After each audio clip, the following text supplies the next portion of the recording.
Good evening, race fans, and welcome here to North Wilkesboro Speedway for tonight's North Wilkesboro 150. My name is Robert Hill Jr. Joining me, as always, Chris Wright and Brent Jones. Chris has just stepped away for a moment, but Brent, how are you doing tonight, buddy? We're not doing too bad. We're enjoying some good weather up here and kicking off this great week of historical racing here tonight in North Wilkesboro. And Chris is here. He stepped away. I had to go. I went and talked to some drivers. I wanted to see what was going on out here tonight, what these boys were thinking, and I think they're thinking that it's going to be a whole lot of pacing. Yeah, Brent and I had a discussion off camera before we got going tonight. Prediction, probably double digits in the caution count tonight, so we'll keep an eye on that. Tonight's ambient temperature outside 78 degrees Fahrenheit, 56% relative humidity, and of course 2-mile-per-hour wind with partly cloudy skies. Track temperatures right now 104 degrees Fahrenheit, and of course our Rebilas photography pre-race notes here. 150 laps tonight, no stages, 4 sets of tires, so 1 on the car, 3 in the pits. And the key to success tonight is patience. Patience on the throttle, patience on your moves through the field, as this will be a very, very long evening. As we take a look at the starting grid here tonight, we'll also point out that there are multiple colors here on the scoring pylon. The green, as you see with Tyler Foti, indicates he is locked into the championship round. Red indicating that the driver is currently on the outside looking in, as you see with John Cutlip, and with David Tooker there in yellow indicates he's currently in a playoff spot, but not locked in. And here is our starting grid. Tyler Foti on the front row alongside Jonathan Cutlip. David Tooker and Jay Kaner there, row number 2. Scott Crump, Trey Holmes, row number 3. With Garrison Hogan, Chad Frankenfield, row 4. And in row 5, we find Jacob Adams and Ethan Stanley. Brent Jones, why don't you take us through to position number 20? I'm sorry, I was focusing on the camera. We got Joshua Adams starting 11th, Ethan Barrow starting 12th, Harrison Talon starting 13th. Strong qualifying by him. 14th, Brandon Ultra. 15th, Matthew Weeks. 16th, Gerald Campbell. 17th, Jeff Green. 18th, Leighton Ogard. 19th, Jesse Racimus. I apologize for mispronouncing in the last few weeks.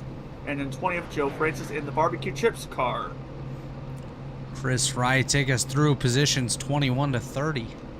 And starting 21st, we got Kenyon Jones, not sure the pronunciation there. Hunter Smith, Michael Hosick, Ty McIntosh, Justin Vandermeer, Michael Klein, Dustin Dewar, Andrew Hardcastle, Mark Rebilas, my bad. Start 29th, Michael Goodman 30th, and rounding out the field is Jeff Story, Seth Rawls, Casey Hatch, and Corey Abbott. As well, Joshua Person at P35 here tonight. Oh, I thought he was just an admin. Yeah, that is correct. Josh Personette will not start tonight's race, as you do see the pace car leading the field on to the grid here. Let's go ahead and make some race picks, guys. We'll go ahead and start with Brent Jones here. Brent, who you got for us tonight? I think we're going to go with Jonathan Cutlip. I know he's fast, but I think he's got a good rocket as well in that number 2 28 Wawash Toyota Supra. Chris Wright, who you got taking the victory here tonight? I'm going to go back to the midfield. I'm going to pick a guy that's a short track guy that has ran really well here. I think this might be his best track on the sim. I'm going to go back here to 16th, and I'm going to go ahead and pick Gerald Campbell to win this thing out. Great picks all around, guys. I'm going to go with the guy that's been on fire lately, Ethan Stanley, in the number 91 machine as the pace car is off, and we are underway here at North Wilkesboro Speedway. The picks tonight, John Cutlip, Gerald Campbell, and Ethan Stanley, as we are underway here at North Wilkesboro. Jesse Racimus did opt to start on pit road. He has joined the field now. He's going to be a little bit behind, but as expected, tonight we will have quite a few cautions that will reward him the opportunity to work his way back up. Single file for the most part, except here, Jay Kaner was up on the outside. Chad Frankenfield gets a little nudge from the Trey Holmes machine. Holmes on the inside of Frankenfield, now battling for position. That is the battle for the 7th spot. Currently, that position is in the hands of Chad Frankenfield a little bit further behind this. See Ethan Burrell just clearing the Brandon Ultra Machine. Now chasing down Josh Adams, who is just behind his brother Jacob Adams. As Harrison Talon moving up to the high side of Gerald Campbell now. And Harrison Talon had a very strong run in practice, top 5 there, and now looking for an opportunity to work his way up towards the top 10. Yeah, Harry's normally one of the guys we see, you know, have some issues early in these races. So hopefully tonight he can turn his luck around. Very clean start, and I talked to a bunch of drivers now before this race tonight, about 10 or 12, and none of them. My picks wrecked, boys. Big wreck on Gerald backstretch. Campbell, Jeff Green. Got it's like As Big we, wreck on the Andrew backstretch. Hardcastle involved. Dustin Numerous Dewar, cars, and Dustin Dewar, Gerald Jeff Campbell. Green. Guys, I just want to say one thing. I was talking to Michael Goodman not long before this started tonight, and he mentioned that if there's going to be a wreck, it's likely going to take out a bunch of Do-Good Motorsports cars, and a bunch of Do-Good cars were just in that wreck. We'll watch the incident here on the Rebilas Photography replay machine. You see Gerald Campbell up on the outside of Harrison Talon. Matthew Weeks now comes to the inside of the Campbell machine. It looks like it just steps out on Gerald. He corrects a little bit too much up into the outside wall. Leighton Norgard, Jeff Green involved in that one. Kynan Jones and Justin Vandermeer do a nice job getting through. Ty McIntosh as well as 54. Hunter Smith also making it through that wreck, but numerous do-good cars involved, as well as the Abbott Motorsports car of Andrew Hardcastle here.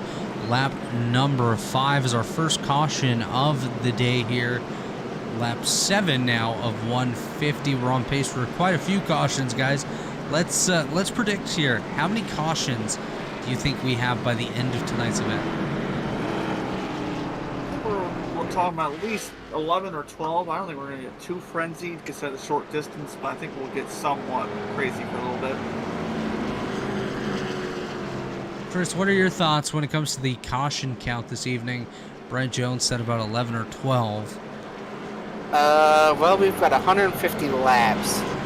If we average one every 10 laps, that gets us 15. I'll say 17. I think we'll have some green white checkers too. Wow, that's a lot of cautions. I'm going to be a little bit more conservative. I'm going to go with 13 yellows tonight. I don't see a ton of green flag racing at this racetrack. It's one of those tracks that it promotes close quarter racing, and I think let's talk to Gerald Campbell here into this yellow. How long we got? We got time. Let's go ahead and bring up Gerald Campbell with Chris Wright and Brett Jones.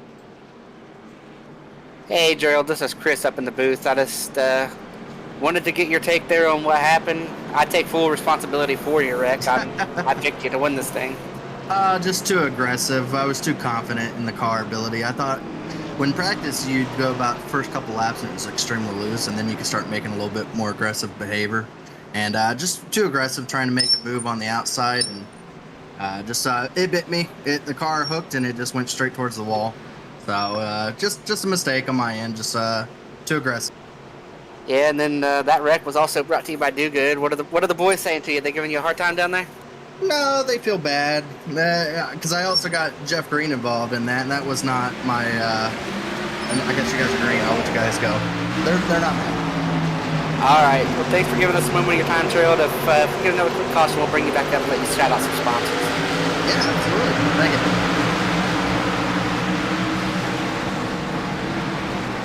As we are back green here, Tyler Foti ahead of John Cutlip and David Tooker side by side. Now Scott Crump, Garrison Logan as well, Chad Frankenfield and Ethan Stanley just behind. The battles are definitely heating up all throughout the field. We just heard from Gerald Campbell there. Just unfortunate incident there, taking him out early on as Gerald is on pit road. Actually, he's exited pit road and is only about 3 laps down. He could very well still finish on the lead lap in this race. Man, I hope he still wins it. That'd be an incredible comeback there after that pretty big wreck that we had there. Absolutely, and anyone really could be victorious in a race like this. So And it'd I'm be gonna very tell you this: interesting to look see. at that Jeff Green machine. That car was in the wreck, and it's a modified out here, but it's. Oh, we got a spinner. The 45s around the backstretch. Seth 25 Rawls, around Brandon two. Ultra, both I involved. was gonna say Seth Rawls appeared to have gotten collected in the aftermath of that. Neither. Oh no, Seth! Oh Oh, no! Gerald Campbell involved A further again. setback for him to come back to win now. Oh Chris. my gosh, Gerald Campbell. Gerald was just involved in that again. He's got guys. more work to do now. Contact Chris. with the 38 into the 45 sends the 45 around. Let's see how Seth Rawls got involved in this, though. We're going to load up the Rebilas photography replay machine here. He nearly gets into the back of the 5. Justin Vandermeer goes up to the outside. We already saw what happened to Brandon Ultra, so we're going to follow the Seth Rawls portion.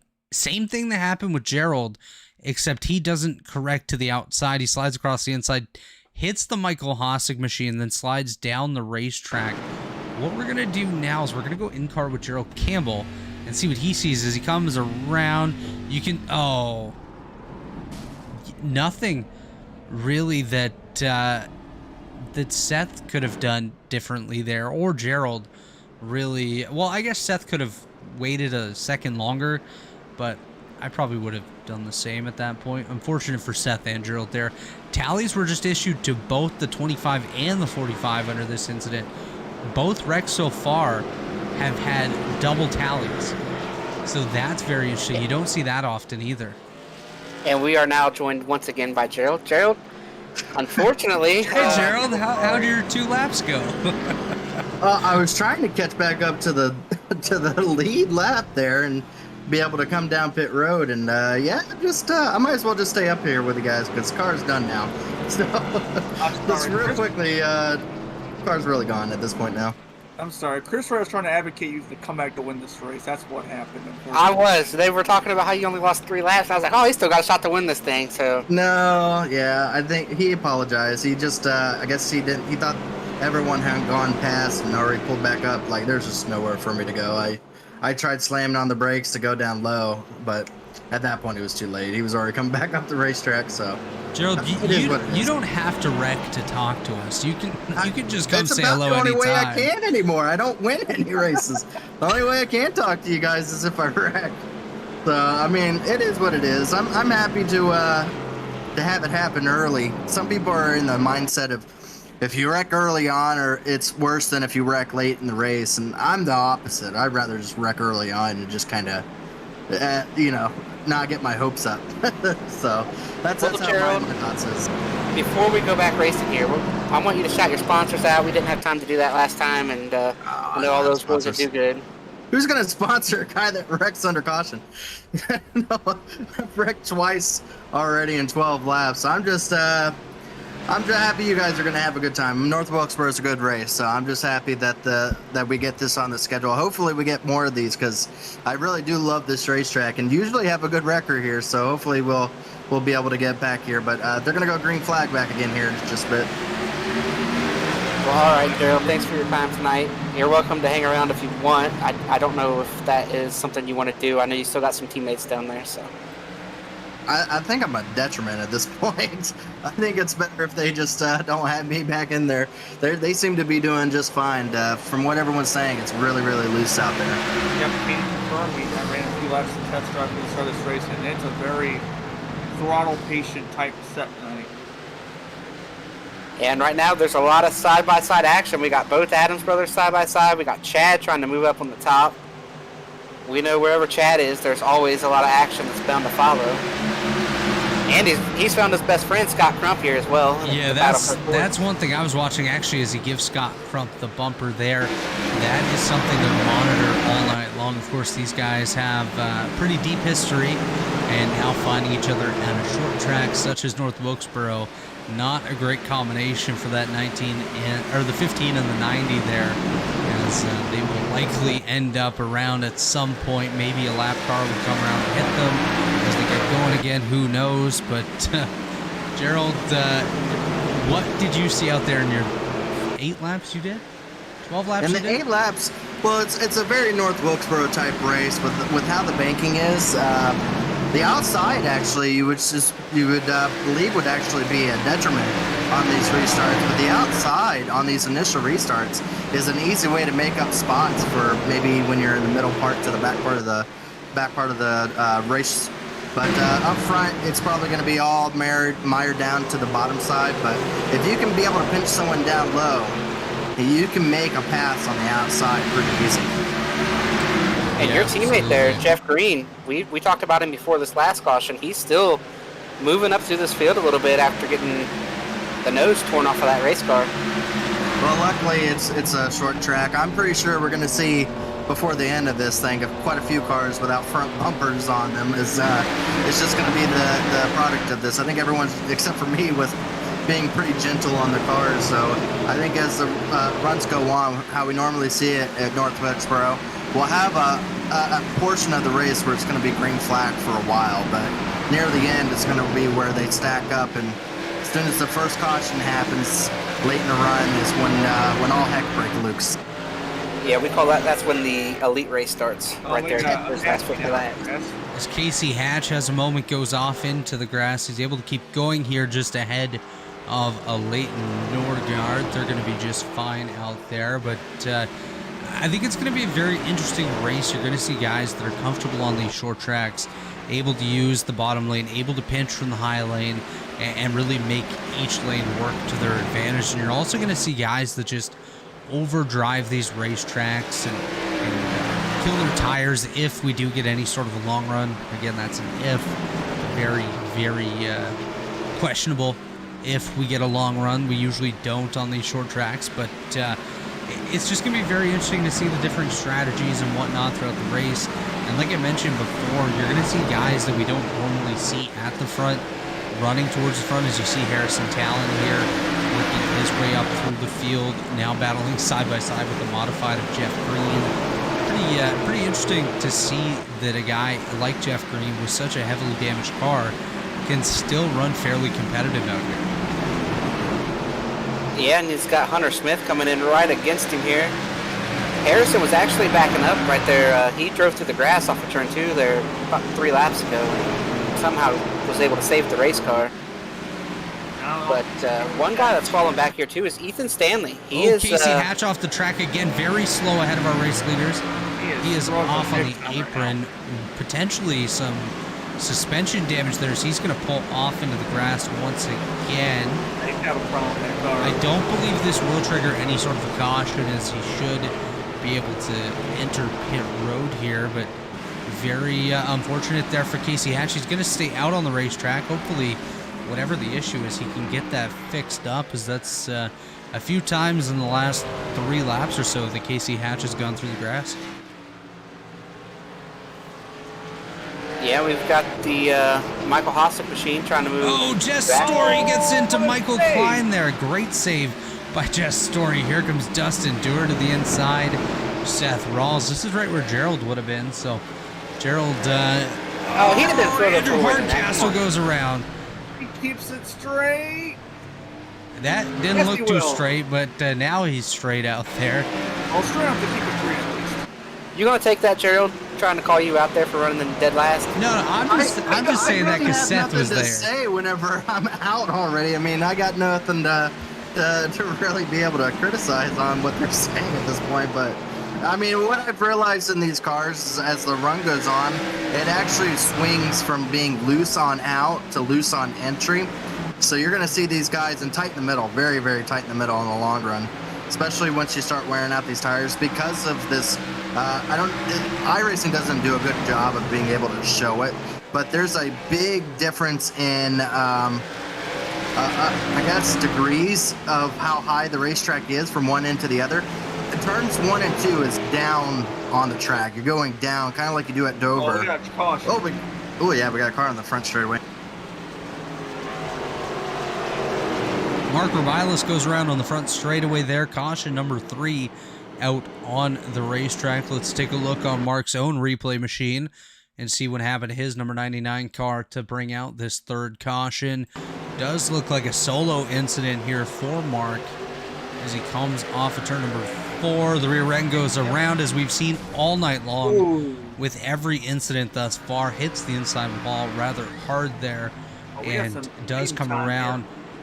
Now a bunch of the cars have come down pit road. Chad Frankenfield stays out, as well as Joshua Adams, Barbecue Chip Boy Joe Francis, Matthew Weeks, Hunter Smith, and Michael Hosick all opt to stay out. So the front 3 rows will be cars on older tires. Everyone else will be on fresh tires here. Already coming up on lap 40 of 150 here, so the pace has really picked up. And everybody's on 4 fresh tires as well. There's no 2 tire takers here. But I just want to give a shout out to Mark, and this is the Rebilas Photography Series. If you follow him on Twitter, you saw that he was out taking some pictures of some storms this week, out doing some storm chasing, trying to get some good shots of some tornadoes out there in the Midwest. Looks like fun. And I think I'm going to have to see if I can get an invite to go with him maybe next year or sometime later this year. I would love to go out there and be able to see some kind of big tornado that's out there in the middle of a field where it's not hurting anybody. So what he can do is tie you to the roof of the car, standing straight up, and if you blow away, then he knows he's found a tornado. I'm a pretty big boy. It's going to take a pretty big tornado to blow me somewhere. Or better yet, he's auditioning to film the next Twisters movie. Oh, what just happened here? Oh, we got problems. I think they just pitted. Oh, They're just dropping back right now, those drivers. And the 24 decided to pit here. Back. I don't understand that.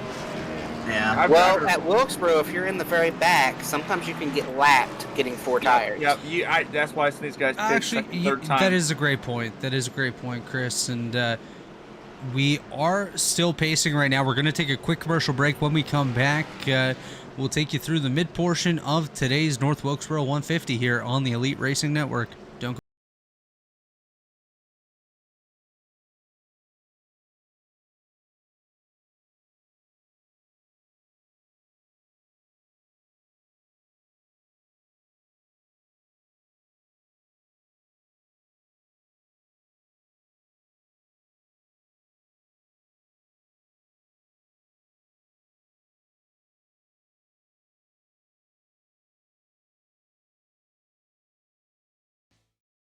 Racing isn't easy, but experiencing it is. iRacing puts you in the driver's seat with the industry's leading sim racing game. Drive on laser scan replicas of the greatest racing circuits from around the world. Go head-to-head against other drivers chosen by skill-based matchmaking to ensure competitive racing at every level. Compete across all your favorite series. In officially licensed cars, engineered to deliver the most accurate driving experience possible.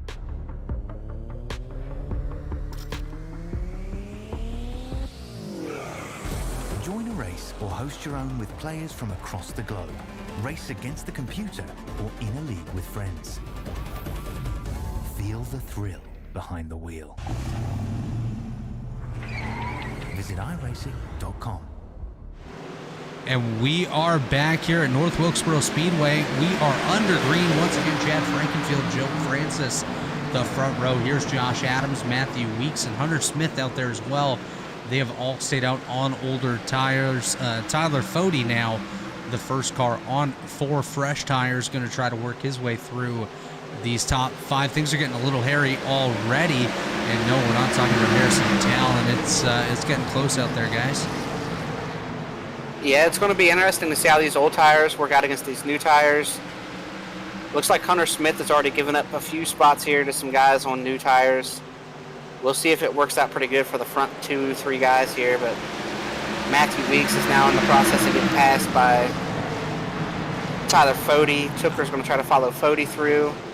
I think Foti's going to gain a fair bit here in the next couple laps. Not really gain because he was leading. But out of those guys that stayed out, I think the real benefit's going to be with Chad Frankenfield, Josh Adams, and Joe Francis. This and race here we go. Scott take Trump's looking 3 wide on the front stretch. 3 wide never. He did not send it in. He decided to back out pretty late. 3 wide never really works well here at this racetrack. It's not the widest of tracks. There is enough room for 3-4 cars to be side by side on the straightaways and in the corners, but the way that the banking kind of changes throughout the racetrack, it's just not very comfortable. Yeah, and Hunter Smith is out to lunch right now, and that's why Scott's trying to look at every direction to get around him here. Yeah, you see and Scott we're Crump going 3 Here we wide, go. Jacob Adams on the high side, Crump in the middle, Hunter Smith on the bottom, kind of Jones losing spots in the back. This is getting real close. Harrison Talon looking 3 wide on the high side. Here comes Harry up on the outside of Scott Crump. This might get a little close off the corner. Hunter Smith backs out of it. Harrison Talon going to try now to get Jacob Adams. So Harrison Talon on the move. Oh, Justin Vandermeer. Michael Klein. Michael Klein, Brandon Ultra. Looks like Michael Hosick may have gotten a small piece. Justin Vandermeer looks okay. That could have been a lot worse. Number 4, absolutely. Let's take a look here on Mark Rebilas' replay machine and see what happened. Watching the 09 of Michael Klein here on the outside of Kynan Jones. Now on the outside of Justin Vandermeer. It just stepped out a little bit on Klein there, heading down the back straight. And I'm sure the car just stayed a little unbalanced into turn number 3. Oh, Justin Vandermeer goes straight around. Never mind. Ooh. Let's back that up here. That was weird. Most people don't use their back bumpers to spin someone out, but we just saw what that looks like. Wow, tally issue to the 5 of Justin Vandermeer. Yeah, I can see that. As he goes around, gets the 09 of Klein into the 85 of Kynan Jones as well. Under the last caution, we did hear from TA Services and iRacing.com, some of our great partners here at the Elite Racing Network, as well Blue Egg Marketing. Blue Egg is the marketing department for small businesses, small business owners. Blue Egg is your biggest fan. And of course, Worldwide Technology Raceway in Madison, Illinois, home to a 1.25-mile oval, 2-mile road course, quarter-mile drag strip, and a state-of-the-art karting facility known as the Kartplex. Check out Worldwide Technology Raceway today. And of course, RebilasPhoto.com for all your photography needs, from tornadoes to Daytona 500, Super Bowls, and more. Check out RebilasPhoto.com and let Mark know that Elite Racing Network sent you. Chad Frankenfield, Tyler Foti, David Tooker, Garrison Hogan, and John Cutlip, the top 5 here. And one thing I saw here that last round is those guys on old tires were getting swallowed up. Weeks had fallen back to 8th, and I think those everybody but Chad had seen enough to know that they were going to go backwards pretty quick. So everybody on his strategy just pitted right here, leaving Chad as the lone wolf out here on these old tires. See, I don't like anyone else's. I like what Chad's doing. I think those guys that just pitted have just lost at a big advantage. I think they should have waited a few more laps. I'm sure there was going to be another caution, and Chad's sticking through with it. I think Chad really has a good strategy here. Ultimately, I think the winner's going to come down who's able to get through slower traffic to be the winner of this race, because I don't think Tyler Foti's done pitting for tonight. I don't think anybody's done pitting for the night. So I think there's going to be a multitude of strategies, and the winner's going to come from somebody that played the strategy right and able to get through the traffic the best. And Scott Crump right now, to me, is showing that he's able to do whatever is necessary to get through traffic right now. Well, I think those guys pitted because Hunter Smith dropped like a rock. Matthew Weeks had started dropping pretty quick. Yeah. And, maybe Hunter Smith doesn't make them say, oh, that, we got to pit, because Hunter Smith doesn't run up at the very front a lot of weeks, but Matthew Weeks is a guy who runs pretty competitively week in, week out in the top 5 or 10, and that guy falling through the field, that might have sent a message to somebody like a Josh Adams, who's a teammate and in direct communication with him, that, hey, these tires, we're just not holding up. Maybe they're not holding up as good as what people thought. We'll find out, though, because Chad's out here, like I said, as the lone wolf. We'll see if he's able to keep any kind of track position. Yeah, quick shout. We'll go green to Corey Abbott, up to 11, up 23 spots at the start. Let's see how wide Chad can make it here. They're right on his back bumper. Chad Frankenfield with a pack of angry wolves behind him here. Currently has Foti and Tooker right behind Garrison Hogan as well. They're okay. Yeah, quite a bit of stack up behind. I do want to give a shout out as well to the 5th place car here, John Cutlip, celebrating his birthday today. So he's hoping for a bit of a birthday victory out here at North Wilkesboro Speedway. As Tyler Foti does get by Chad Frankenfield, but not without some contact. Yeah, we know how hard Chad can be. Oh, He's gonna get into it. The front straightaway. Chad. Wow, he saved it. Guys, Unbelievable. that was only Chad. Oh my God, how? How in the world was that only Chad Frankenfield that crashed That right was there? all on I'll Chad. too. never know in 1,000 years. That's Great incredible. field. Hell of a job by the field right there. Chad Frankenfield does slide up into Tyler Foti. Being a little aggressive, for sure. Goes around. Chad Oh, doesn't- David Tooker with help from Cutlip gets by there. Other than Full Hooker 360. broke the ball, nobody else got involved in that. That's amazing, guys. Wow. Yeah, and I believe Chad has said that he thought Foti was at fault there, but I'm just not sure I see that.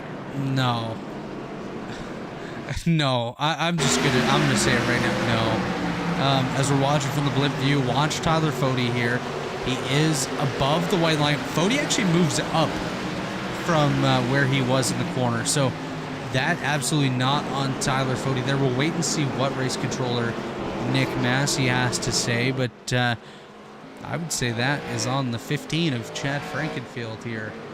As just an update on your top 10, Tyler Foti, Garrison Hogan, David Tooker, the top 3, Trey Holmes, John Cutlip rounding out the top 5, Jacob Adams, Scott Crump, Harrison Talon, Ethan Burrell, and Jay Kaner, the top 10. Nice seeing a few different names up there. In Talon, Burrell just joining the top 10, I believe, for the first time tonight. Jay Kaner up there as well. Started a little higher, but fell back early on and working his way up. Jesse Racimas started on pit road here, and he is currently running in the 11th spot out there on the racetrack. So Jesse absolutely using our key to the race tonight in patience, and it's paying off for him. Again, I said earlier, but shout out to Corey Abbott up there in 12, man. Up like that 22 spots to start this race. Yeah, Corey, the winner of Daytona in the Truck Series, unfortunately just decided he had to beat me in that race. But Corey's had a nice year so far in Elite. Picked up a victory, of course, like I mentioned, at Daytona. A couple really solid top 10 runs, and now running right now in the 12th spot. Corey doing a nice job, and looks like the lights are off on the iRacing.com pace car machine.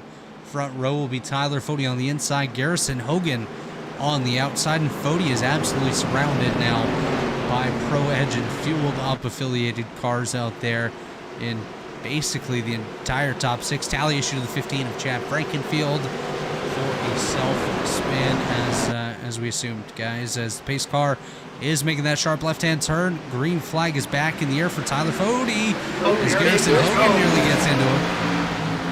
I think Trey Holmes was all over the back of Garrison Hogan as the green flag fell, and that's what got Garrison a little loose. As Tyler Foti doing a nice job. David Tooker with a great jump on that restart. Also working his way around the racetrack, trying to find a way by Tyler Foti. And there is a guy back in the pack too who has started 30th and he's up to 15th. That's Michael Goodman. He's trying to get up here and do what Gerald was my pick to do, and that's win this thing. So I don't think anybody would be upset if Goody can get up there and get this checkered flag. Yeah, Michael Goodman slowly working his way forward as well. Conan Jones there and Brandon Ultra. Those guys were all involved in earlier incidents, now working their way up, of course, sticking with it, and it's paying off early on here. Actually, I say early on, we're already a third of the way through the race and more, so quickly taking off laps here, which is fantastic for those of you watching at home and for the drivers in the field tonight, as it's always nice when a race goes by quickly. Yeah, it's nice when they go by quickly, but most importantly, I want to see a good show. And so far tonight, the show... Let's keep our eyes here, guys. Has tried to get good. But Gerald, what are you thinking here? Is Chad done pitting tonight if they can get a caution and everybody pits? No, I think Chad's still got a chance to get up there. Again, there's still a lot of strategy laid out due to the fact that the cautions are not going to be done here, and neither is going to be green flag or caution pit stop. So there's still strategy to be made here. Right now, drivers just got to be careful because with walls to the inside and outside, it kind of has a chance for a big pile-ups at a track like this. So just got to make sure they spread out enough to where if there is an incident, as you see Chad. Oh, 25 around here. Seth once again tonight. That's, I believe, the second time, right, that we've seen Seth. That should be Seth's second tally of the night if this one does go on him. Earlier incident tallies were issued to himself and the 45 Brandon Ultra. This looks like a solo spin here. Oh, just ahead though. No, that's definitely not on him. I don't even think that's on the 29 of Jess Story either. I would consider that more of a racing. I would say racing deal because this all starts up here. Casey Hatchett to the side of Justin Vandermeerl. The 12 checks up. The 01 checks up. Seth checks up. Jess unfortunately gets into him. I would definitely say that's a racing deal. Of course, this is in the hands of Nick Massey, the race controller, but that to me is a racing deal. Yeah, that's something very common you would see at a short track. Just something that happened 5 cars in front of you just kind of makes you have the wreck. So not even of your fault, you end up getting stuck into a pileup kind of like that. Well, they apparently rolled on the 29 here, so I'm kind of surprised. Really? Yeah. That's definitely an interesting call, and of course, like I said, it is in the hands of race control. We're just giving our observations up here, and we do respect the work of our race controllers, of course. He's a little bit blind. But that one, I would definitely say it's a racing deal. And again, to be fair, it doesn't necessarily matter unless Jess goes out there and picks up another tally. Then I would say he could probably just appeal that first one and it would likely get overturned. But yeah, the tally system is pretty interesting, and it's something that sometimes causes some fights out there. Tally issued to the 29 of Jess Story, as you see from race control across your screen here. Harrison, Normally, there's no arguments with the tallies outside of just a guy or two. Yeah, there's a couple guys that just don't like when a tally is put on them, and I mean, no one's name comes to mind right now, but I've fought tallies before, so I'll put my name out there as somebody that has definitely fought a tally or two. I think it also depends on who's given the tally. You have a person like Nick Massey up there, well respected, not somebody that doesn't know what he's doing and knows kind of like what goes on the racetrack. So I think it also has a lot to play out who's doing the race admins. And with Nick Massey up there, pretty much everyone has confidence of someone like him up there. Yeah, there's definitely different perspectives when it comes to the whole tally process and whatnot, and you know, sometimes they get it right, sometimes they get it wrong.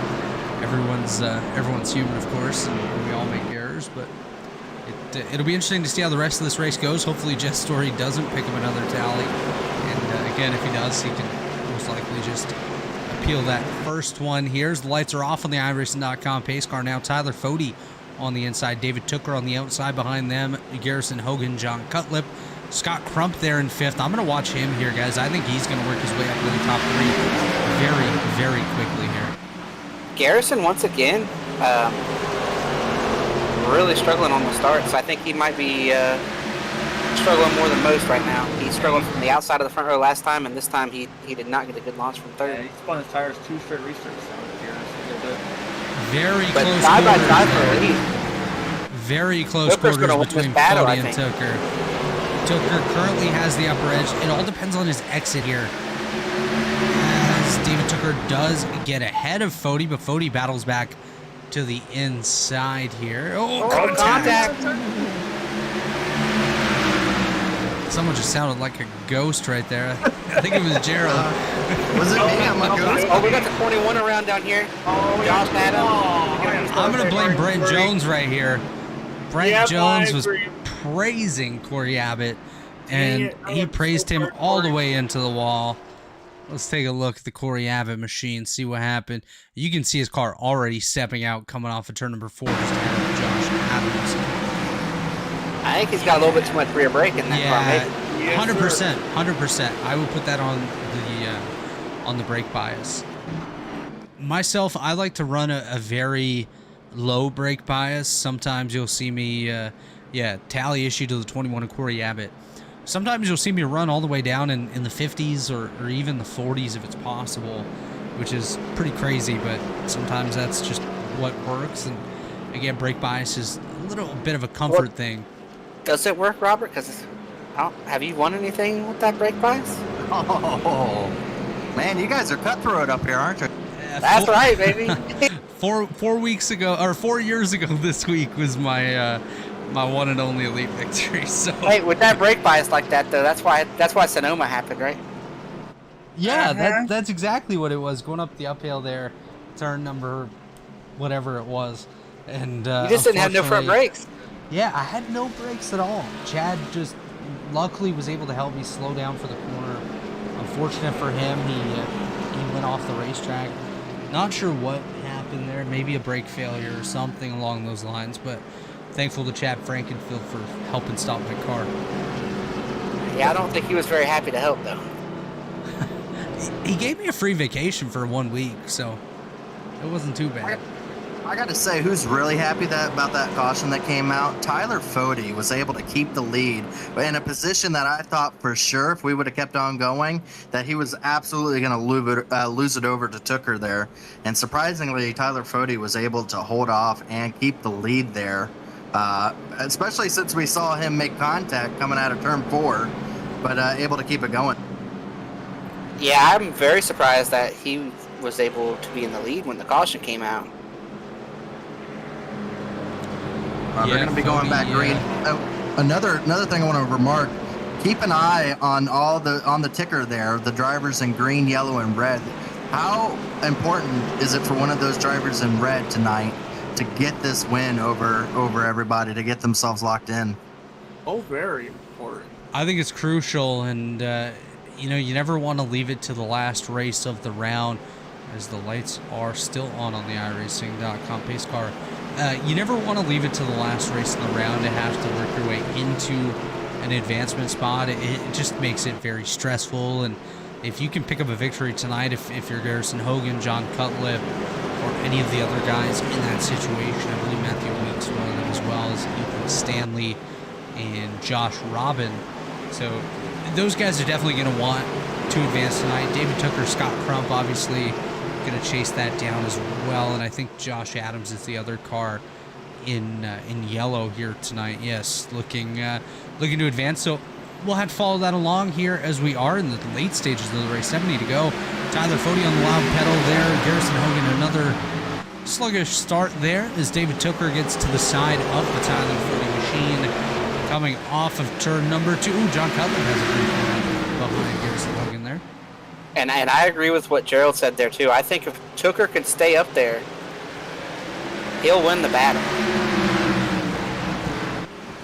Yeah, I just think there's too much of a benefit to getting that run off of these corners that's really going to help a guy like David Tooker get around. Oh, we got Tyler contact Foti. in the Casey back. Hatch again. I believe that started with contact between Goody and Josh Adams, though.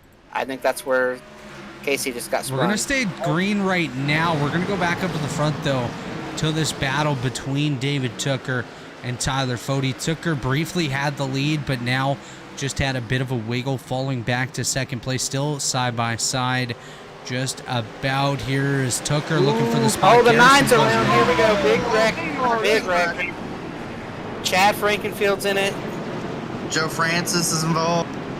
Dustin Dewar sitting down by the inside wall right now. Dustin Dewar, Joe Francis, Jay Kaner, multiple Dustin Dewar cars there. involved.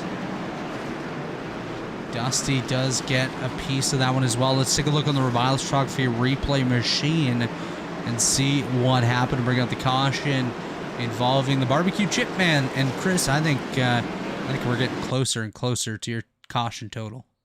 Yeah, I think it's going to start with the 9. The 9's where you want to be watching right now. He's going to self-spin off a 4, I believe. It's the same thing that's been biting a lot of these guys tonight. Jay so Kaner far. up on the outside of Harrison Talon. Yep. Again, the rear end steps out. Tally issues the 9. A bit of contact there with Jesse Racimus, Ethan Stanley, Kynan Jones, Joe Francis. Numerous Weeks cars got in the wall. involved. Yeah, he got a little bit of that. I I think- Dustin just stopped. I don't think Dusty actually got a piece of that wreck. Somebody just blew up. I don't know who it was, but Chad Frankenfield as well. He ran right over the top of somebody back there. Chad ran right into Joe Francis people. and Kynan Jones there and nearly got a piece of Jay Kaner as well. Let's see if we can find out who blew up on pit road. Casey Hatch sitting back on pit road now. Possibly his vehicle is done Yeah, for the yeah, day. One thing I want to point out, Foti was able, and I don't know if you saw, but right when that caution came out, Tucker was like maybe a foot away from clearing Foti again. Why is Foti, as a leader, you're able to choose inside and outside for these restarts. Every time he keeps choosing the inside, and I don't think that's the correct call. I think he's just opening himself up to Tucker being able to get it on him. If a caution stops coming out right when Foti needs it, we'd be looking at Tucker leading this thing. But again, we'll have to see. It looks like Foti's going to choose the inside lane once again, but I think the advantage goes to the outside here. Well, and maybe a little bit of that is Foti's like, if I'm running down here, all it takes is one good restart and I'm clear. And if I pick up there and he goes down to the corner and decides he wants to use me up, there's really you have no defense. It's kind of like the Darlington effect where, if you can be able to clear, it works really well. But if you don't, you're stuck to the outside. You've got two options: either battle them and they probably win, or you make contact and rub them up a little bit to clear yourself. So we may see what we saw in the Cup race on Sunday here and play out here at North Wilkesboro. Yeah, and these are two guys who race each other a lot, race each other hard and clean for the most part. So I would think they would be able to handle it clean. I don't think Tucker's the type of guy that's going to drive down and use Foti up and vice versa. As the pace car is off here, Tyler Foti back on the loud pedal here. Garrison Hogan got a great restart this time as well. David Tucker right back to the high side of the Foti machine looking to take that position. Tyler Foti does clear himself up and cuts off the run that David Tucker was going to get off the corner here. Tucker and Hogan now, Cutlip as well, Scott Crump, all looking for an opportunity.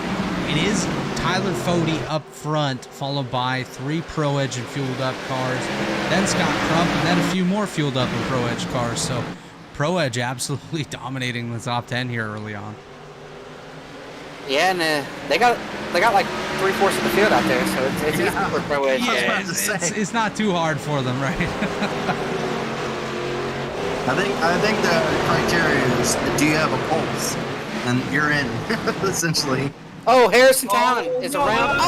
No! The 24 just Michael Hosick, Harrison Talon, caution number 9 I here. was just about to say Harrison Talon is having probably the race of the year for him.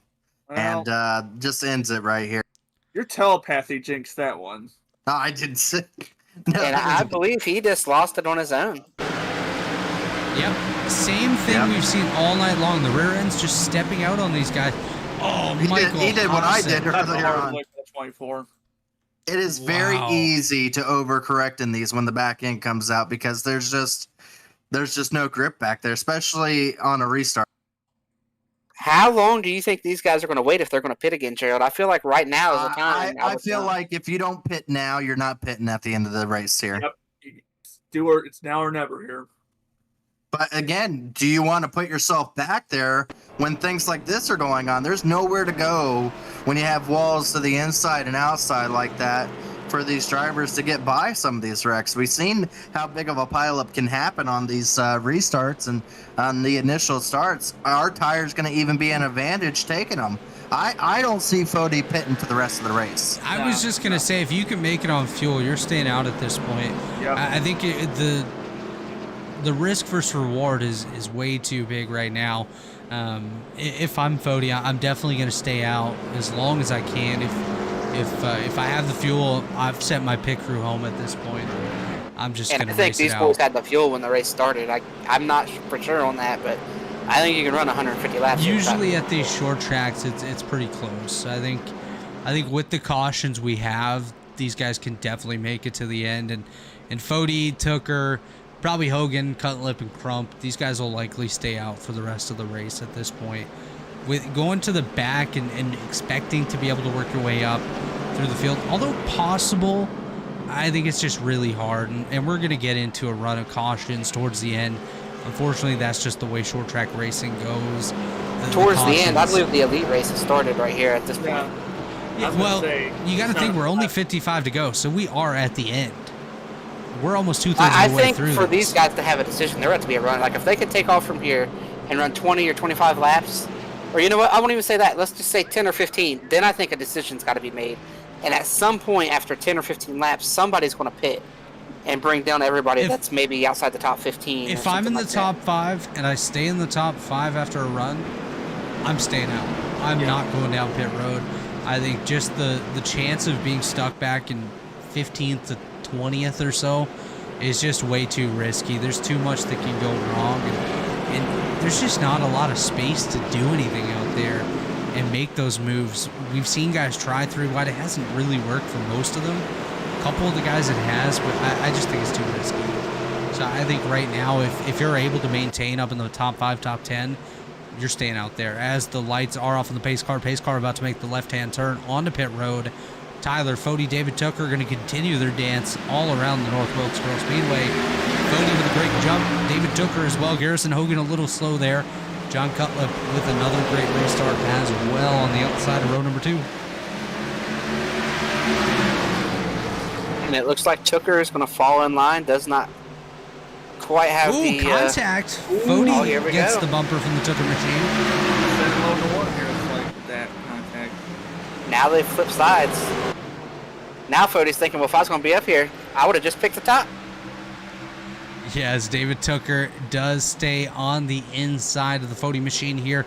Coming to 51 laps to go. We're going to hit lap 100 out on the racetrack. I think I just heard some wall smashing back there. Somebody got a piece of that outside wall. David Tucker with a little bit of a slide off the corner. Here comes Garrison Hogan chasing these guys down. That's about as sideways as you can get it and still go straight. Absolutely. 50 laps remaining now. 2/3 of the way through tonight's main event. Tyler Foti back out front. That 40 machine has been so strong every single race that Brent Jones is up in this booth. I can't help it at this point, unfortunately. And even then, on this last week, it's still here, so I don't know. I think you were just thinking about him and gave him some luck. But Tyler Foti is just, he's been so good in everything this year. Oh, Gerald Campbell into the back of the 45. I think they're okay, though. How'd I do that? Gerald, you just hit somebody. Sorry, Chad Frankenfield. My bad. And I apologize to you, Gerald, for your thinking that you were in that 15. Oh, man. Gerald, what are you doing? Sorry, it's my fault, guys. You just did fake personal overly contact. aggressive. I heard that could not telepathy.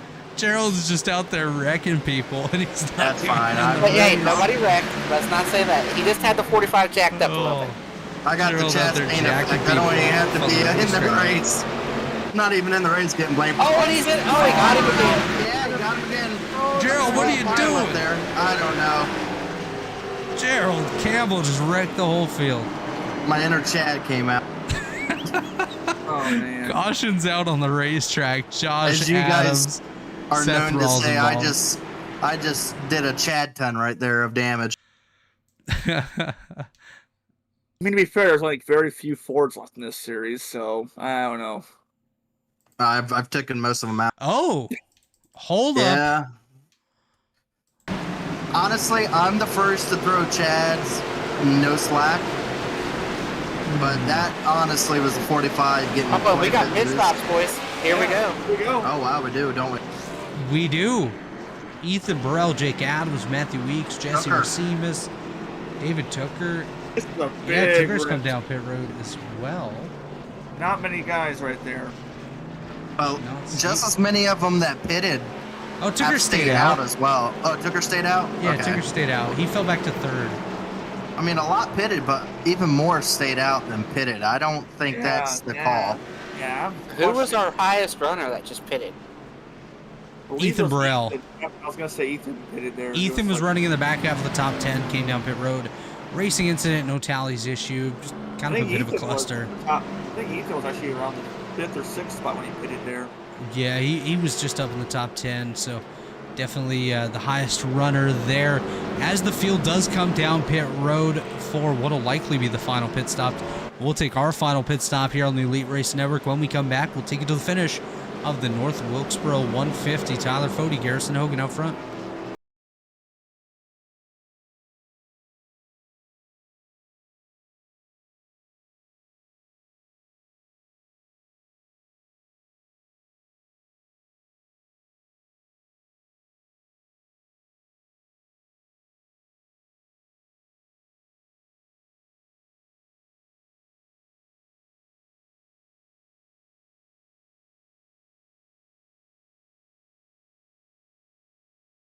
Racing isn't easy, but experiencing it is. iRacing puts you in the driver's seat with the industry's leading sim racing game. Drive on laser scan replicas of the greatest racing circuits from around the world. Go head-to-head against other drivers chosen by skill-based matchmaking to ensure competitive racing at every level. Compete across all your favorite series.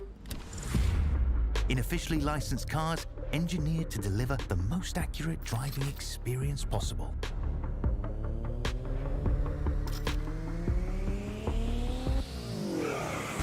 Join a race or host your own with players from across the globe. Race against the computer or in a league with friends. Feel the thrill behind the wheel.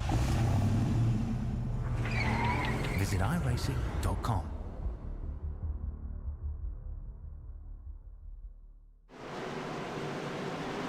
And we're back here. Pace car off on pit road. Tyler Foti out front with a great restart. Garrison Hogan, David Tooker now battling for the second spot. A little bit of a big one there. Oh, Scott Rowe. Oh, wow. 4 wide back there. Man alive. Yeah. Oh, boy. Wow. That could have been a lot worse. Scott Crump sliding up here. I don't know if John Cutlip's going to take this. As Crump keeps sliding up very close to the door of that 28 Wawa machine. Here's Chad Frankenfield. He's up in the fight now. That is not Gerald Campbell, despite popular belief. That is Chad Frankenfield. He's doing a lot better than me. Oh, Chad, sideways coming out of there. I think Scott Crump sees him behind him, and Scott knows he doesn't have to give Chad an excuse for him to make contact with him. So I'm going to tell you this, too. Hard. Josh Adams is giving Chad all he can handle. I think Chad blinked on the front stretch last time, and Josh just kind of didn't care, and it was basically driving through him. I think Chad can handle a little bit more. Josh, give him a bit more here. Oh, got to be contact almost. Oh, boy, yeah. Josh Adams has a lot lower of an entry going into turns 1 and 2 than Chad, and eventually that's going to end up with some contact here. As we nearly got the contact right there off turn number 4, Josh Adams dives to the inside of the Frankfield machine. I think Chad will just let him go here. Yes, he does. Josh Adams clears Chad Frankenfield out front. It is Tyler Foti, but Garrison Hogan closing the gap now from second. Now remember, Hogan is not in. He's in one of those red markers, so he may use up a guy that already knows that he's in, and he knows that Foti has nothing to lose. So he may just give him a bump, knowing that if Foti wrecks or if Foti goes up to the wall, loses a couple positions, it's not the end of the world for Foti, but it may be the end of the season for Hogan. I don't know if Chad picked up some more damage here recently or what. We nearly had a wreck there. Jess Story and Matthew Weeks got together in the mid-pack. Wow, things are... Oh, and there's Seth Rawls again. There's big wreck. This might be 2 wrecks going on at once here.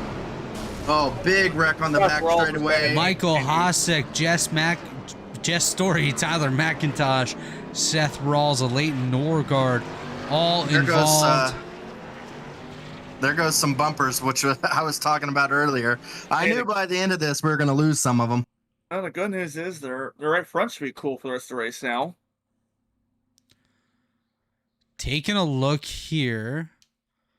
Jess 4 Story wide a little bit slow. 4 wide. Jeff Green into Michael Hosick. Sends Seth Rawls up and around on the racetrack. Jay Kaner involved. Ty McIntosh involved. Numerous cars involved here. Michael Hosick, his second big hit of the race. Not what he was hoping for in this one, but caution number 11, I do believe. So Brent Jones, this is what you guessed for the caution closer. count. Yeah, getting closer to that 17 that you guessed there, Chris. I guessed 13, and I still think it's going to go above that at this point. So yeah, very interesting. Under the last caution, you did hear from TA Services and iRacing.com, some of our premier partners here in the Elite Racing League, as well as Blue Egg Marketing. Blue Egg is the marketing department for small businesses, small business owners. Blue Egg is your biggest fan. Worldwide Technology Raceways, a motorsport racing facility in Madison, Illinois, home to a 1.25-mile oval, a 2-mile road course, quarter-mile drag strip, and a state-of-the-art karting facility known as the Kartplex. Check out Worldwide Technology Raceway today. And of course, Rebilas Photography for all your photography needs, from Super Bowls to tornadoes to Daytona 500s. Check out rebilasphoto.com and let Mark know that Elite Racing Network sent you. The top 5 as we run: Tyler Foti, Garrison Hogan, David Tooker, Scott Crump, and Jonathan Cutlip. Josh Adams, Ethan Stanley, Chad Frankfield, Trey Holmes, and Michael Goodman. The top 10 here, lap 120. Coming to 30 to go here. We should go green with about 29 laps remaining in today's event. Guys, what are your thoughts on what we've seen out there so far? Pretty honestly, for the most part, pretty competitive. Yeah, not as many big miscues or wrecks in the field. It's been pretty fun to watch comers and goers throughout the night. I think it's been a decent race. It could have been better if Gerald would still be out there running, since he was my pick to win. Oh, don't worry, telepathy still close. But I did just have a conversation with the 56 crew here, and they believe that they have a shot to win, and maybe even are sitting in the place that they need to be. They have fresher tires apparently by about 20-25 laps, maybe. That's what they are saying down there.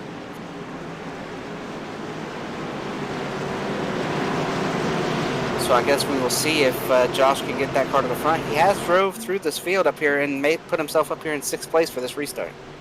I want to keep an eye on Scott Crump here. He's now finding himself to the outside with a shot to get up there to the lead, and I think he's going to try to take it here. I could not agree with you more, Gerald. I think Scott's put himself in a pretty good position here. He can take advantage of that high lane and maybe drop to the low lane if needed. As Tyler Foti got a great restart. Here comes Garrison Hogan trying to work his way up there. I believe we were just about to be... Oh, Josh Adams into the rear of Scott Crump. Chad Frankenfield about into the rear of Josh Adams as well. The battle heating up here. Well, Josh said that, Josh's crew, the 56 team, said, oh, we're 4 wide in the back. Jake Adams as well. Oh, here we go. Yeah. Jake Adams, Corey Abbott. Does not work. Barbecue Oh, Chip. oh, we got a couple cars. Oh my goodness! Oh, What in the world just happened? 2 flips there. Jake's What in gonna the world? continue, and his car doesn't really look damaged.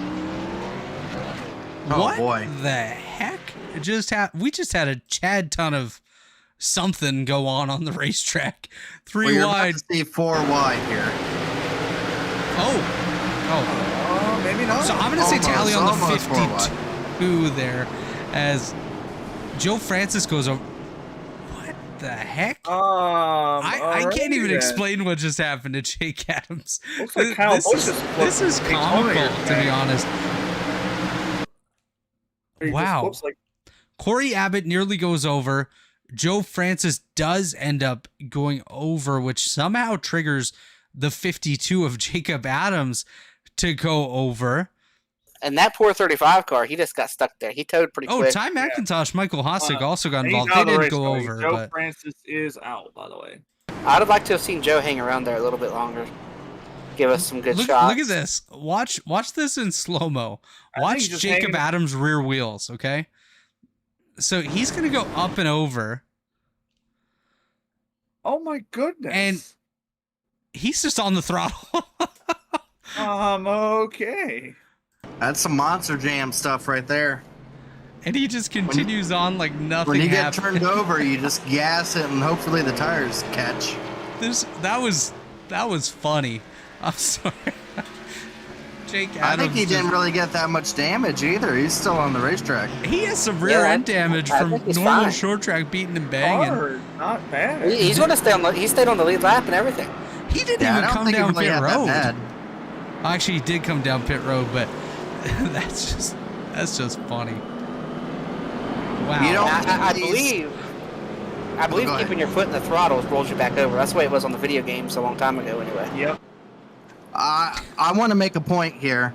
You don't think that these drivers, even coming to a short track, are not the best of the best when they get into these championship scenarios? The top 7 are all the drivers that, all of the top 8, all the top 7 are drivers in the top 8 in points right now. Dang. Yeah, that's pretty incredible to see that many of our playoff guys up inside that. At a short track, yeah, it doesn't top usually 7. happen. No, absolutely not. And just looking through the field, does look like the only playoff driver outside of that top 7 right now is Matthew Weeks in 12th. We don't have Josh Robin here tonight. Looks like he did not show up. Unfortunate there. I did get word from him right before the race there. Obviously being a teammate and in a group chat with him, he could not get in time from the potato farm. Dang. It's that time of year, and is he the guy that makes Jill uh, Francis potato chips? I think so. I think they got a deal. Live and die by the potato. Absolutely. As Tyler Foti does get a nice restart here over Garrison Hogan. I don't think we're done wrecking here, guys. I think we're going to get 2-3 more as the whole field wants to do whatever they can to get up to the front at this point. Yeah, whatever it takes to get us to 17 is how many more I think we're going to get. Touch on their caution 13. Yeah. Oh, there we go. Oh, here we go. In the middle of the turn. Oh, Jeff Green's involved in this one.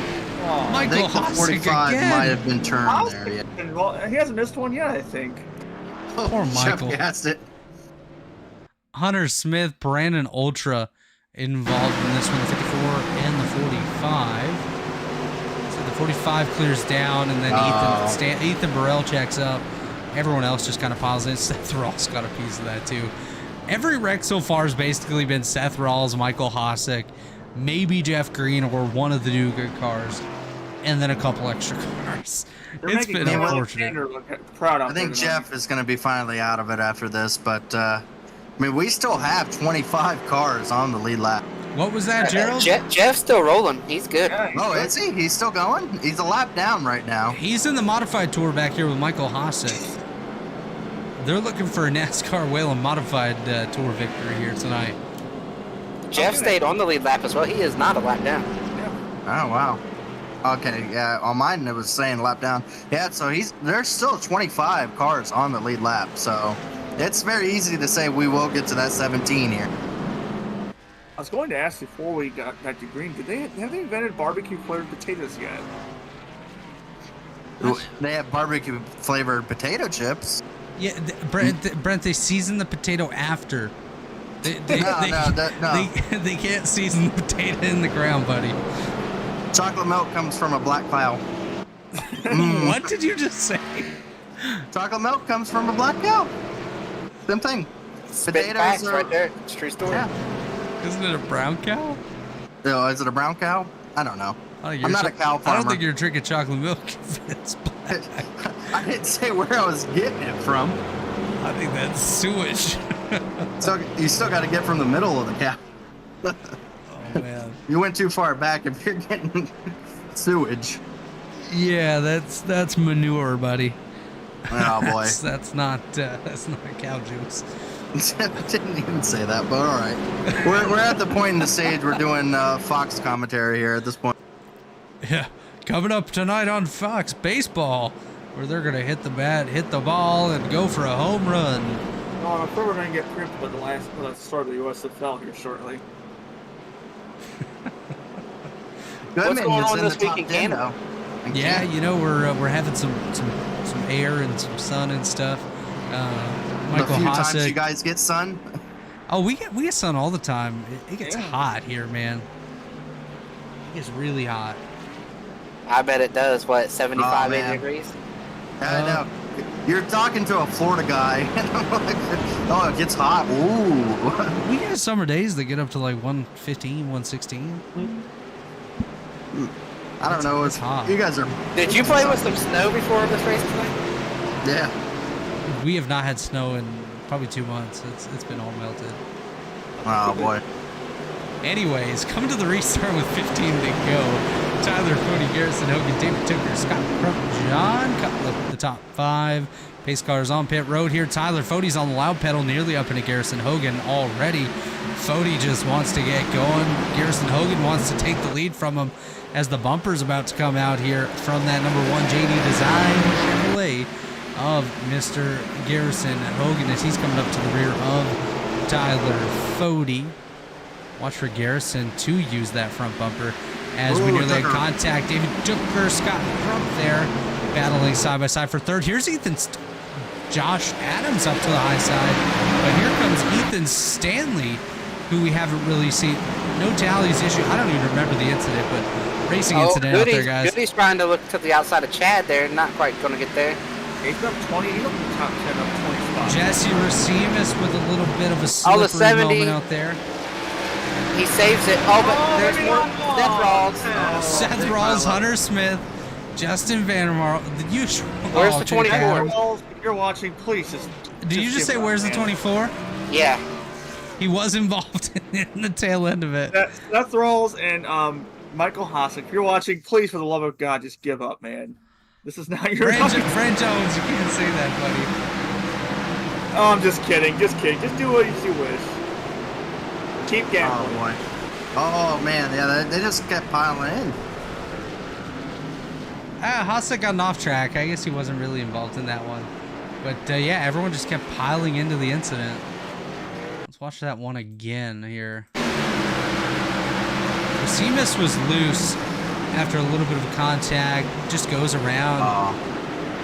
Unfortunately for Vandermarl, he gets turned up into Rawls and Hunter Smith. Jake Adams nowhere to go. Elite Norgard does a nice job driving by. I gotta talk to someone at my team why my car didn't survive after only 2 contacts, and I'm watching the 24. Well, it and did. Another car out here. It No, did. it didn't. You're currently running 8th right now. Oh yeah, I forgot. I'm up at the Chad 8th place right Frankencampbell now. right there. Yeah, I'm the number 15 car. I better get the points. I don't know that you will, but No, I Well, won't. I can see that. That little mess up I had is not going to be lived down for I quite a want while. to give a shout out here to Dustin Dewar. This guy was in some big hits early on, currently running in 13th, just outside the top 10. Just ahead of him, Matthew Weeks, another driver that's had some adversity tonight. Kynan Jones driving a modified, currently running 11. That's a heck of a drive for him as well in his return. Michael Goodman there in 10th. Nice effort there by Goody. I think Kynan just hurt us because he gave his car a little wiggle. As we look through the field, Seth Rawls still up in the top 20. He's got no front end, no rear end. He's lucky to have a roof right now. Shifty Sports didn't buy the front components of these cars tonight because Ty McIntosh missing it too. You got to remember, Robert, you only have to avoid like 2 wrecks and you've made up like 10 positions, because we've seen these wrecks have not just been 1 or 2 cars.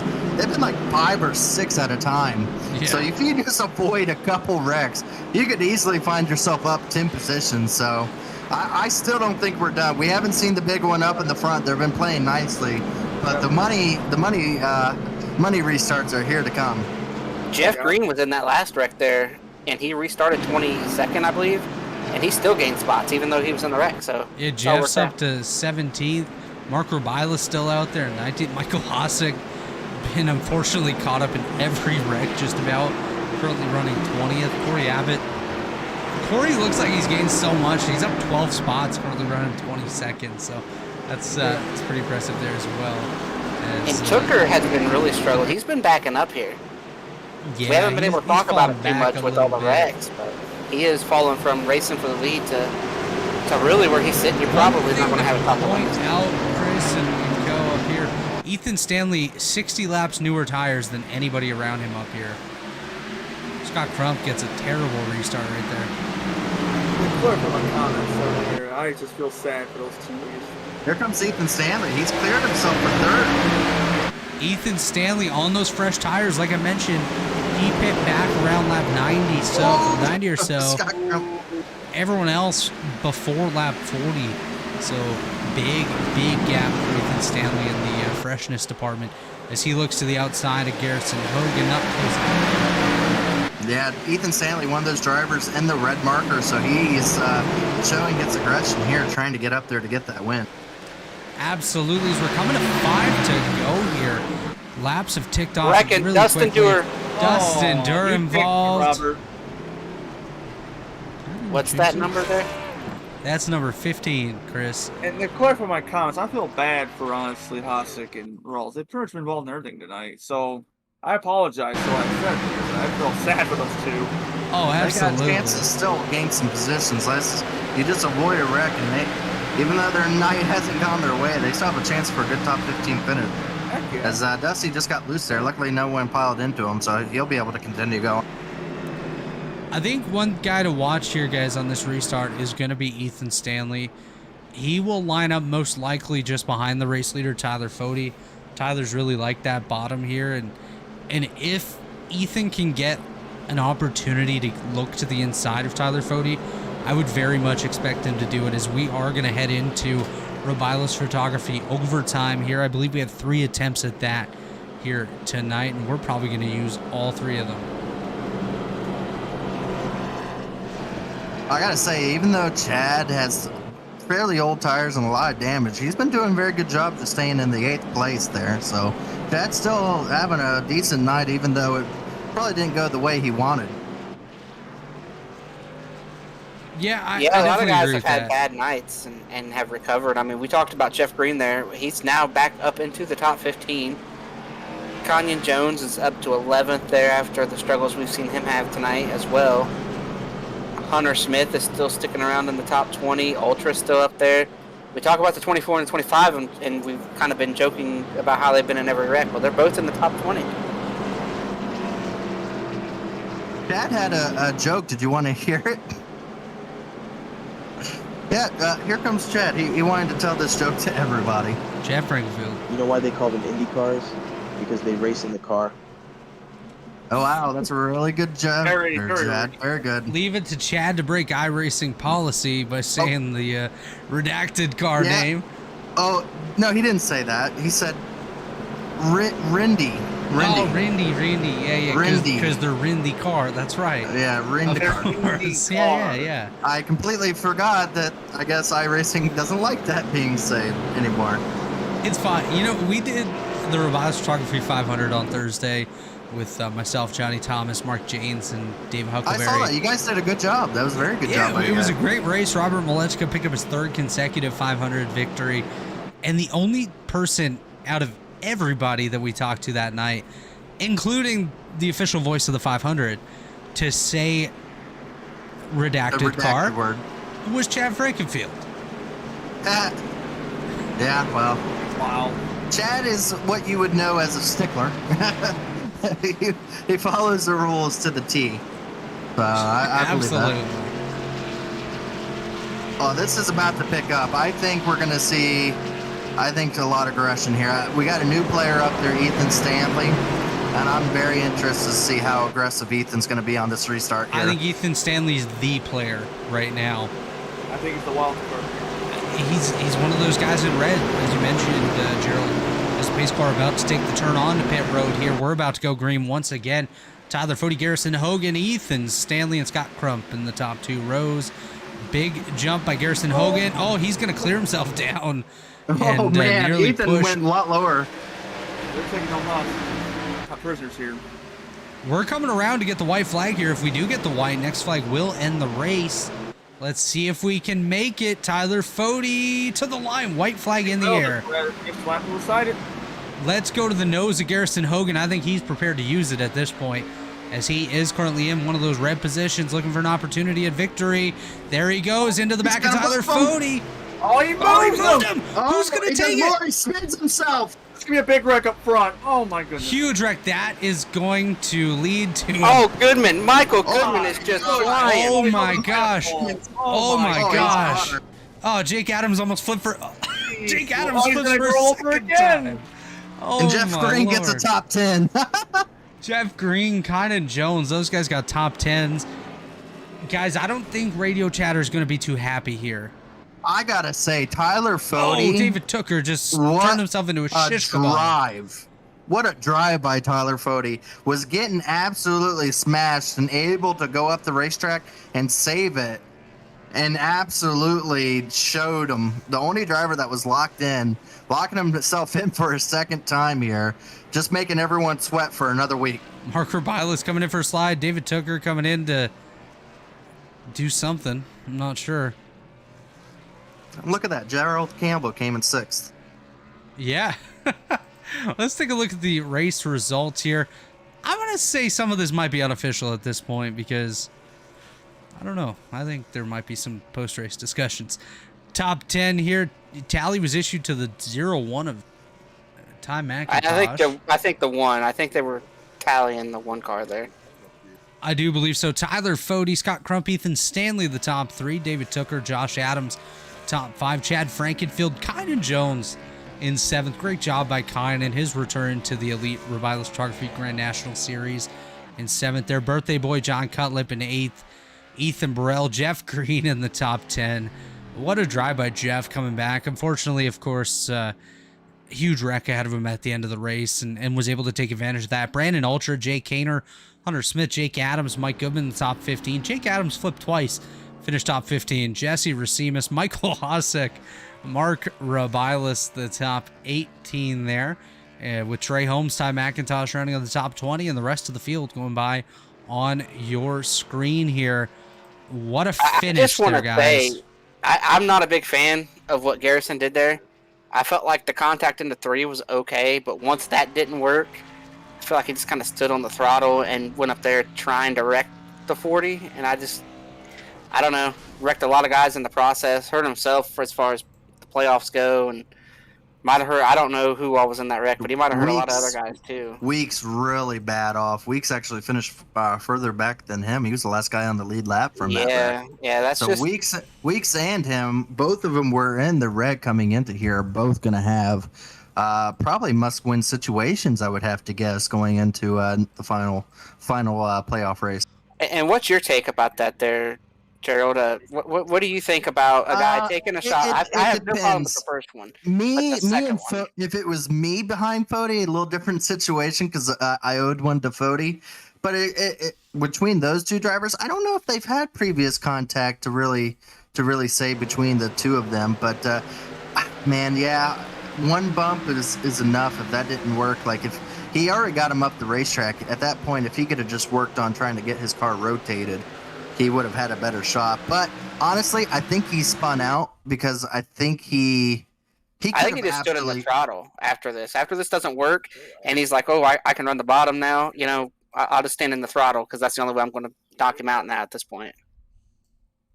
And we'll see here. Maybe get a little idea of what went on. He was loose. He had no. Yeah, he was all the way turned onto the steering wheel there. Yeah, so I think he was just focusing on correcting his car, but this is gonna hurt. We gotta have to do an onboard of Goody though. Yeah, poor Goody went flying. Oh, that is not what you want to see.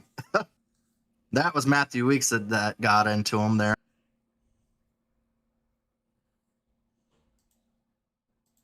Oh no! You gotta give a warning before you put on that shot. I'm watching the replay on my own, and that's just violent. All right, folks, if you get dizzy, here we go. Top 10. Because Josh finished, 5th? So Goody's in position to get a good result here. All right, guys, brace. Here we go.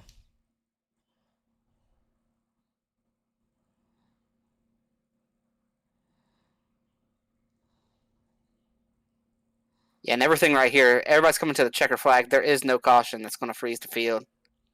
They're just with it. They're in it. You know, that's actually quite odd. I guess a lot of cars did get by there, but I still thought he had a lot of momentum to finish fairly well, but I guess not. Wow. What a finish there for Mr. Michael Goodman. But let's go ahead and bring up Ethan Stanley, our third place finisher, for an interview here with Brent, Chris, and Gerald.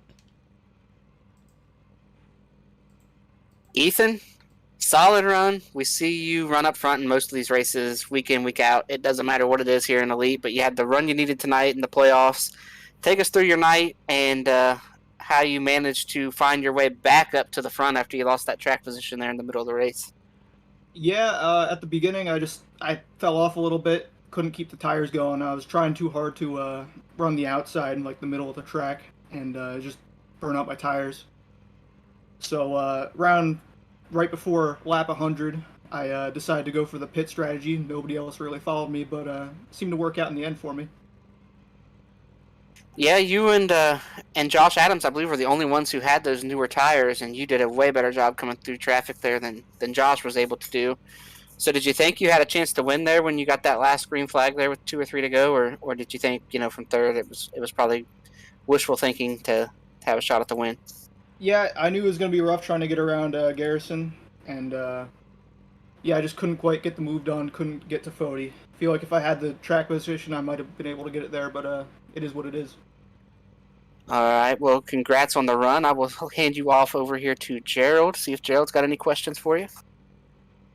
Well, we saw that you had a really good run up there, and we were questioning who was going to be the one to have to try to produce the bump and run there. But overall, from your vantage point in front of you, what did you see go down? Was there any way you could have capitalized, or was it just kind of one of those situations that you're just along for the ride like everyone else was? I was kind of along for the ride. I saw them get into each other coming to the line at turn 4, but yeah, I was getting loose there. I had to go around. I'm just glad I didn't get collected in that, and just happy to come away with third. All right, Brent, you got any questions here for Ethan? Yeah. Did you think you pitted a little later than you wanted to there at any point during that last 50 or 60 last half that race? Honestly, in the end, I think I put it at the perfect time. With all those restarts, it was able to bring me up the field a little bit. We had a couple people pit after I did. So, yeah, honestly, that was the perfect time for me to pit. I couldn't have picked the strategy any better. Well, all right, Ethan, congrats on your run. Strong run here tonight. Looking forward to Darlington next week, and hopefully you get a chance to lock yourself into that last round. Are there any sponsors you want to thank or shout-outs you want to give before we let you jump out of here? Just a big shout out to One Up Games and Repairs, based in Bay City, Michigan. Go there if you're ever in the area for your electronics and video game needs. And of course, big thanks to you guys for doing the broadcast, and just everybody that makes the league run.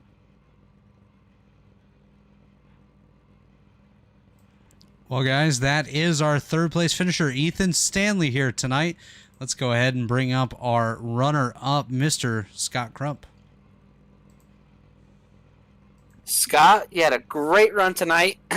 We managed to have a relatively calm race for the biggest part of it up at the front, and then we saw that green-white checkered, and everything calm kind of went away. So take us through your night, how you managed to get back up to the front. We saw you racing and lose some track position when those guys decided to stay out. So was it just about patience and taking care of your stuff, or did you have to make some crazy moves there to get your track position back?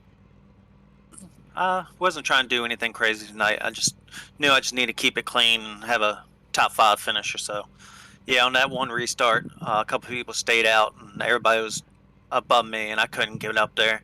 So I was just stuck behind a guy with slower tires. So it lost me about 4 or 5 spots. But after they pitted, I made it back up somehow, I think, with a good restart and passed 2 or 3 back. And then I just kept on getting the outside on some on the restarts and getting some good runs or whatever. I finally got in position right there at the end and third. We found Foti, and I spun the tires, put me back to 4th, and then just wanted to finish right where I was at. Would have been fine, but they ended up wrecking on the last corner and ended up P2. Yeah, now how did you dodge all that? Was there any skill in it, or was it just the luck of where they were going and how they wrecked? A little bit of luck. Just seen him going high, went low. He started spinning back down. He kind of clipped me, but it didn't really hurt me too much. So I was surprised Foti saved it and kept his speed like he did. I thought I might have a chance at winning there for a second when I seen Foti and everybody sideways. So I was next in line to hopefully get the win, but he saved it and kept going just enough. So yeah, overall, pretty good night. P2, we'll take it, can't complain, and nobody behind the cut line won, so that's big too. All right, Scott, congrats on the run, and I will hand you off to Gerald to see if Gerald has anything for you. Yeah, Scott, we saw 3 wide moves being made, a couple by you even, trying to get up through the field. So obviously track position was a big venture there. When was the idea of tire strategy? Was it a play-by-play, or did you know that you were going to have to just kind of pit early and then stay out knowing that there was cautions coming later? I just tried to stay with the majority, like the ones we've been around, like the top 4 or 5, because everybody's been racing clean up at the front. So everybody was getting each other kind of a little bit of room and stuff. So I think everybody had the same goal up at the front, was just to finish somewhat in the top 5. I think a couple of them wanted to win because they're behind the cut. So, all in all, everybody raced pretty clean up at the front. Excellent. I'm going to hand you over to Brent to give you another question. Yeah, Crump. There was some pretty good racing up there throughout the front of the field tonight. Was there any point of give and take being in the mindset tonight, or was it just go take no prisoners and hope for the best? It was a little bit of give and take. I mean, everybody was still racing hard because you kind of had to, because you couldn't let up too much or the guy behind you would jump you. So you had to run just hard enough, but you didn't want to overrun the corners and slide up into somebody or anything like that, or get too much into the throttle and get loose off and cause a wreck that way. But yeah, so it's pretty much how our night went. All right, Scott, congrats on your run tonight. We look forward to seeing you take on Darlington next week, a place where you typically run pretty well. Are there any sponsors you want to thank, a shout-out you want to give before we let you go and start preparing for Darlington? And get a shout-out to y'all in the booth tonight. Probably a little long tonight with all the cautions and everything, but we had a little bit of green flag rations, so that was somewhat good. A little more than I expected. Yeah, I can't wait for Darlington next week, and hopefully we can get to Stay Tuned Sports Podcast in Victor and Lane next week. That'd be nice. But all in all, our goal is getting that championship race in the top 4. So hopefully we'll see everybody then. Yeah, I actually specify real quick. We actually weren't too far behind schedule tonight. And that was our second place finisher, Scott Crump, here tonight. Let's go ahead and bring up our race winner. This guy's always the race winner, guys. Tyler Foti. Well, Tyler, it was calm. Nothing happened tonight. Started on the pole, won the race, right? Nothing crazy happened in the middle? Yeah. Oh my gosh. No, it was crazy tonight. Well, talk me through it. How did you manage to keep your track position? And being the leader, you had to decide when to pit and hope that everybody followed you. And then talk me a little bit through there, that green-white checkered, and what happened down there in 3 and 4 and what you were doing from the seat. Yeah, well, the start was kind of interesting. I didn't really expect to be on the pole. I was about a half-tenth off all practice, and it just kind of came out of nowhere, honestly. And from there, we were kind of trying to settle in, but Gerald Campbell kept bringing out cautions early on, so Yeah. we were trying to settle in after that. And I want to say it was like lap 40 or 50. We had actually had a decent run of like 15 laps or so, and at that point I was like, man, I think the tires might have just gone a little bit farther than I wanted. So I was just going to take a gamble and come in and hope that a decent amount came with me. And pretty much the whole field, I think, did, except like 6 or 7 cars, because that's where we came out. And from there, that was really the race right there. That next restart was going to decide it on who could get back through the traffic first with the guys on old tires. And fortunately, was able to do that. And then from there, it was like just hang on, you skipped the part. Talk to us a little bit about Chad. Yeah, Oh, yeah. Well, we can't forget about that. Yeah, I don't know. I got a perfect start alongside of him, which prior to that, I thought he was going to pit with Josh Adams, but just Josh did. So Chad was kind of the only one out there. And yeah, I timed the start perfectly to be like on his door pretty much entering 1. And yeah, it was just rolling the outside, I think, for about a lap or 2. I'll have to look back at it. And I think it was down the back stretch. I was finally like clearing him. Wasn't all the way clear. He was still about a tire width inside of me. And from what I remember, it felt like I drove into the left rear kind of down the back stretch, and then driving into the corner, I just started hearing tires screeching, and he had spun out. So I don't know. I think he was a little upset about it, but I haven't seen it back, and I felt like I gave him a ton of room. So it's just kind of a product of staying out on old tires, honestly. So that was that. But after that, yeah, it was pretty much just get the restarts, run 5 laps, get a yellow, and just try and hold on. Tooker was giving me a good run early on there. I almost lost it a few times when we were side by side and the yellow came out, but I think he burnt up a little bit, and then Garrison had a go at it. Well, and that yeah, leads me to my question there, Cody, and I appreciate the shout out you gave to me very much. So we saw what happened there at the end. Garrison got into the back to you. Just so some of us know how to be able to complete that move, maybe like myself, maybe at the Coliseum, where when someone runs into the back of you, like someone did. How do you save that when the driver is coming and it's going to give you a good shove there? How did you are able to save the car and continue to not spin out and win the race? Just so that way maybe I'd know the next time I'm leading. Yeah. That's a great point you make there, Gerald. I know you've been a victim of that before. So in the future, yeah, I don't know. I kind of anticipated it. And honestly had some counter wheel into it prior to him getting to me, because I thought I was far enough ahead, honestly. It was about a car length, but I got hit the first time and it kind of moved me up, and I thought that was going to be it. But then he came back again, and I was at that point I was ready for the second one, so I already had some wheel in it. And yeah, I pretty much went full lock there, but we had already slowed down so much that it was pretty easy to get the traction back. And yeah, I was able to just drive out of it. But I mean, it's short track racing. I kind of expected something like that to happen anyways, just the nature of how this was going. I had gotten some shots earlier, which is totally fine. But yeah, I thought it was going to be one, but I got 2 shots, but we were able to hang on to it. So all good there. I'm not mad at you, Foti. I always said to everybody, live and die by the Tyler Foti bump. Yeah, I've won a championship and I've lost a race. It don't matter. Yeah. I guess if you look at it that way. So are you saying you came out ahead, Gerald? You won a championship by it and lost a race? I won a championship and then I've lost a race. It went in that order. So, but overall, Tyler Foti is a good driver, so he finds himself up there. Eventually, you're going to have situations where he'll be on the receiving end or the back end of it. So, it's racing up in front in elite. So you expect hard racing no matter when it is. Well, all right, Tyler, are there any sponsors you want to thank or shout outs you want to give before we let you guys celebrate here and start thinking about Darlington and trying to sweep the round? Yeah, I'm looking forward to that place. That should be really fun.